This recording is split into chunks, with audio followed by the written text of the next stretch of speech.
Israel, America और Iran के दरमियान जंग का दौर लगातार जारी है और इस बीच आपको बता दें कि जंग का दायरा लगातार बढ़ता जा रहा है। इस बीच वार पलटवार का दौर जारी है। जितनी ताकत के साथ इजराइल और अमेरिका तेहरान को टारगेट कर रहे हैं, उससे कहीं ज्यादा ताकत से ईरान अब तल अवीव को निशाना बना रहा है। इस बीच कई बड़े वाक़े इस वक्त हुए हैं और इस बीच आपको बताते चलें कि हमलों की एक पूरी सीरीज एक तरह से चल रही है। आपको बताते चलें कि बड़ी खबर इस वक्त दुबई, मनामा और रियाद से है, जहां पर ईरान ने कई बड़े हमले किए हैं। मिडिल ईस्ट में पूरे मशरिक़ वस्ता में इस वक्त सायरन बजते हुए नजर आ रहे हैं। सायरन की आवाज सुनाई दे रही है, जहां पर दुबई, मनामा और रियाद पर ईरान ने हमले किए हैं। ईरान ने बड़ा बयान इस बीच दिया है कि ईरान सरेंडर नहीं करेगा। आपको याद होगा कि अमेरिका के सदर डोनाल्ड ट्रंप ने बयान दिया था कि अमेरिका ईरान सरेंडर कर दे और ईरान को एक तरह से हम बख्श देंगे। लेकिन इस बीच ईरान की लीडरशिप की तरफ से यह बड़ा बयान आया है। ईरान ने कहा है कि ईरान सरेंडर नहीं करेगा। और इस बीच आपको बता दें कि ईरान ने आगे यह भी कहा है कि या तो यह जंग हम जीतेंगे या हम शहीद हो जाएंगे। यह दरअसल बड़ा और बेबाक बयान ईरान की तरफ से आया है। ईरान ने कहा है कि या तो इस जंग में हम शहीद हो जाएंगे या फिर इस जंग में हम फतेह हासिल करेंगे। और इस बीच आपको बता दें कि इजराइल की मिसाइल फैक्ट्रियों पर भी ईरान ने बड़ा हमला किया है और यह शायद पहली बार है जब इजराइल के अंदर इजराइल की जो मिसाइल फैक्ट्रियां हैं, जो असलहे के गोदाम हैं, उन्हें ईरान ने निशाना बनाया है। और इस हमले के बाद इजराइल को बहुत बड़ा झटका लगा है। अभी तक के जो मोसाद या फिर आईडीएफ के जो हेडक्वार्टर थे, उन्हें लगातार निशाना बनाया जा रहा था। लेकिन इस बीच ईरान ने बड़ा दावा किया है कि उसने इजराइल की मिसाइल फैक्ट्रियों पर बड़ा हमला किया है, जिसमें इजराइल को काफी ज्यादा नुकसान उठाना पड़ा है।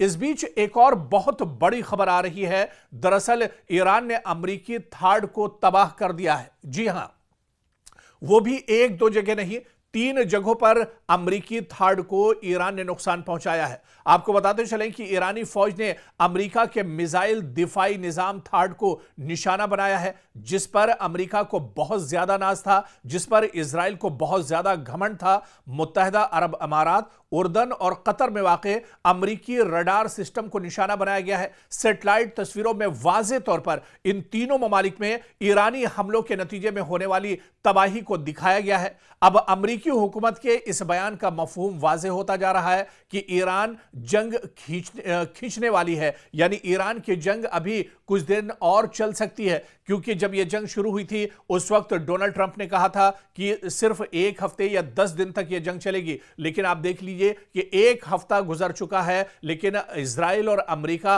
अभी तक ईरान को पूरी तरह से इस जंग में भेद नहीं पाए हैं। बल्कि जितनी ताकत के साथ इजराइल और अमेरिका की तरफ से ईरान पर हमले हो रहे हैं, उससे कहीं मजबूती और ताकत के साथ हमला ईरान की तरफ से लगातार इजराइल पर किया जा रहा है। पूरे इजराइल में दरअसल हाहाकार मची हुई है। पूरे इजराइल में अफरा तफरी का माहौल है। लोग डरे हुए हैं। बहुत से खानदान और फैमिलियां तो ऐसी हैं जो जेर जमीन एक तरह से पनाह लिए हुए हैं। लगातार पूरे मशरिक़ वस्ता की बात करें या सिर्फ इजराइल की बात करें, लगातार पूरे इजराइल में जो सायरन है वो बज रहा है। सायरन की आवाज यहां पर रुक नहीं रही है। काफी ज्यादा तबाही देखने को मिल रही है, क्योंकि लगातार ईरान की तरफ से ईरान के जो रॉकेट हैं, जो मिसाइल हैं, जो ड्रोन है, उनके जरिए से हमला किया जा रहा है। इस बीच इजराइल ने यह भी दावा किया है कि क्लस्टर मिसाइल से भी ईरान ने इजराइल को निशाना बनाया है। इस बीच आपको बताते चलें कि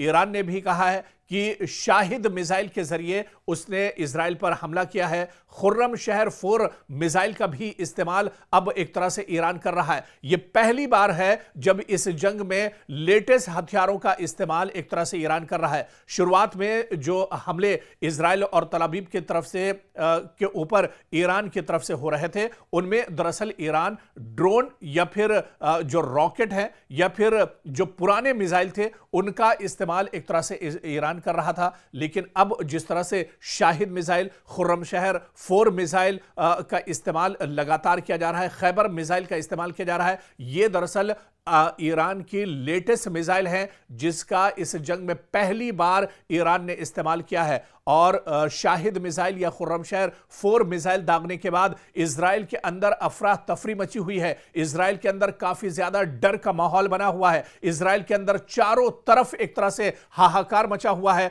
लोग दौड़ते हुए एक तरह से नजर आ रहे हैं, चीखते पुकारते हुए नजर आ रहे हैं, क्योंकि अब जो हमला हो रहा है ईरान की तरफ से, यह हमला पूरी मजबूती के साथ हो रहा है, पूरी सटीक तरीके से यह हमला दरअसल अब ईरान की तरफ से किया जा रहा है। और आपको बताते चले कि इन हमलों के नतीजे में इजराइल के अंदर बड़े पैमाने पर एक तरह से तबाही हो रही है। चारों तरफ मलबा ही मलबा नजर आ रहा है। कई इमारतें एक तरह से जमींबोज हो गई हैं और यहां तक कि जो अंडरग्राउंड टनल्स बनाई गई हैं, जो गुफाएं बनाई गई हैं, जो सेफ रूम दरअसल जेर जमीन बनाए गए हैं, वो सेफ रूम भी या सेफ जोन भी अब एक तरह से महफूज नहीं है, क्योंकि जिस तरह से ईरान की तरफ से बड़े पैमाने पर हमला किया जा रहा है, इन हमलों में जेर जमीन रहने वाले जो लोग हैं उनको भी काफी ज्यादा नुकसान पहुंच रहा है।